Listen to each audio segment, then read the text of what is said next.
In the early 1930s, Dr. Jacob Levi Marino, a psychologist, coined the term sociogram.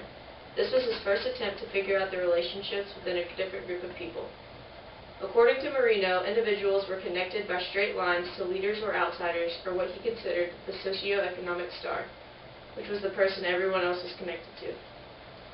Today we call this social networking. Although the term has been around since the 50s, social networking did not become popular until internet sites such as Facebook and MySpace hit the big time in 2004. Social networking is a map that shows the relationships between people. Not only do we belong to one giant network, we are also grouped into smaller networks based on our friends, family, school, hometown, and work.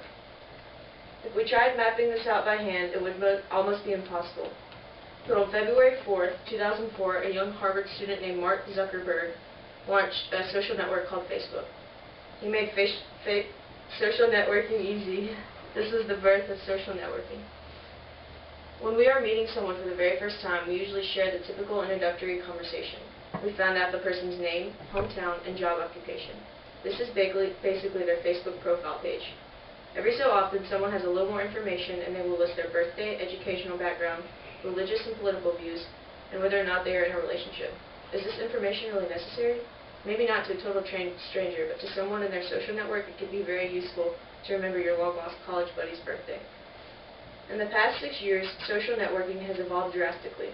From what started as a term used in the 50s has now become a web addiction for youth around the world. Through social networking from the web, we are able to keep in touch with people from all parts of the globe. Our network has expanded due to this advance. Sure, we don't exactly know who Fran Hammersby, who lives thousands of miles away, is, but we do know what she had for dinner last night and what movie she's going to see later this afternoon. There are obviously many benefits to being a member on Facebook and keeping in touch with long-lost friends and distant family members, but it can be very harmful as well. It is easy for people to create a fake Facebook account. There have been many cases around the country involving sexual predators who get their victims from Facebook. More than 8,000 registered sex offenders have Facebook accounts, and those are just the ones who are caught. There's no telling how many weirdos are out there still on the prowl. Due to this, Facebook has developed privacy settings where only certain people can view your profiles and your pictures.